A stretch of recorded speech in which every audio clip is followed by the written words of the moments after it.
researchers went through the process of the model selection tests and justified the double hurdle model from their findings. Several researchers, especially the ones focused on durable goods, have found the frequency of purchase model to be a more suitable specification than Tobit or other models. Therefore, this research will use both the frequency of purchase model and the double hurdle model. Okay, there are 4 parts in the methodology: data collection, instrument, estimation methods, and data analysis. Okay, here's a formula for a sample size calculation. Okay, within 95 confidence interval and tolerated error within 5%, the sample size required for this study is 385. Okay, participants were tourists who have visited Lugan. The survey was conducted on site. 610 questionnaires were distributed. The time required to fill the questionnaire was only 5 minutes. The sampling procedure is convenient sampling, and elicitation approach is again open-ended. Okay, there are 4 parts in my questionnaire survey. The first part are questions pertaining cognition of personal interpretative services.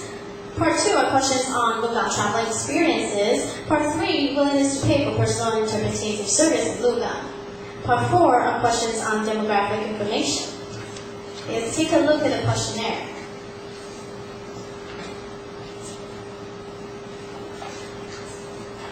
Okay, so part 1, cognition. Part 2, traveling experiences, such as how many times have you been to Lugan for this trip?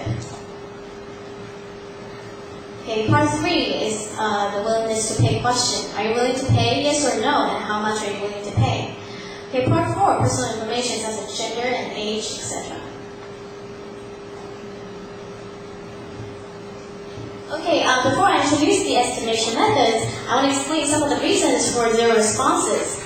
The survey period might be too short for participants to report any purchase, or the participants might not be willing to pay due to personal preferences, or they might not pay due to economic reasons, which is called corner solution.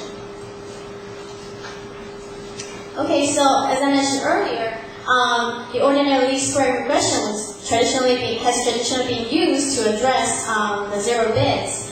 However, its failure to recognize the sensor distribution of bids can lead to biased and inconsistent estimates of parameters. Therefore, other methods can be considered.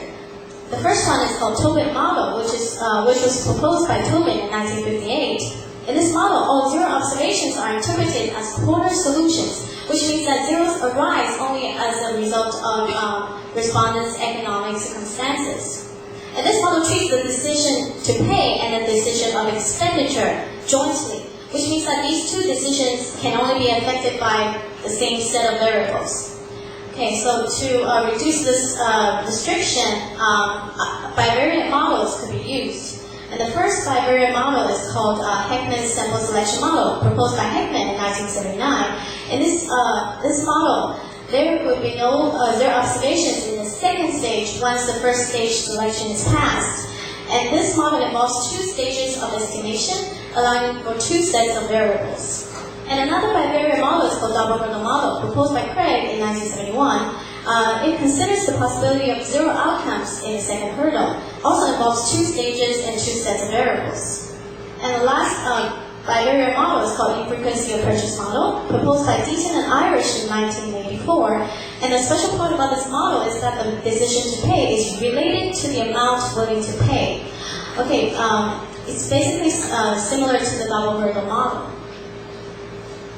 As for the data analysis, descriptive analysis was conducted to analyze demographic and socioeconomic data. Okay, here's the equation for the decision to pay for personal interpretative service of the double hurdle model.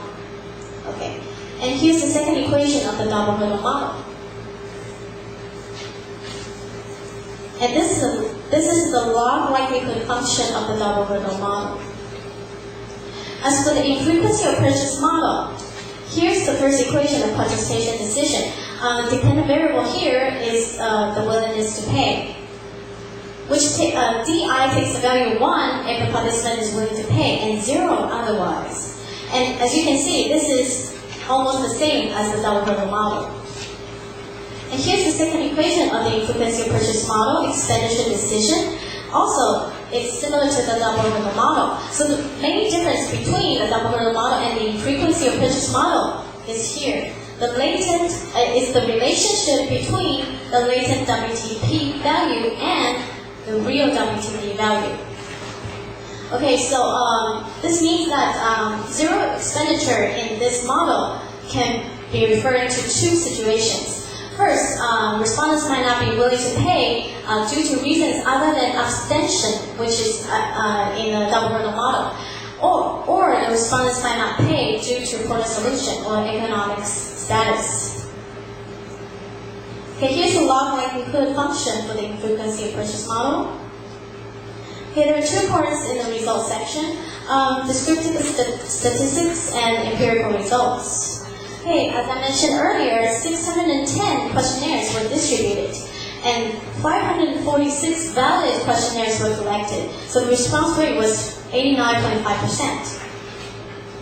Table 1 shows the results for the social demographic statistics. 61% of the participants were female, and most were in the age range of 21 to 30 years old.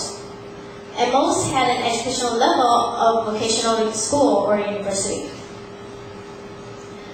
Almost half were unmarried, and most occupation category were military, government, teacher, industry, business, service, and student. Okay, perhaps due to the reason that many participants were students, retired, unemployed, or housewives, their income level, most of the participants had an income level of 20,000 NT dollars or below. And over half of the participants did not have any children.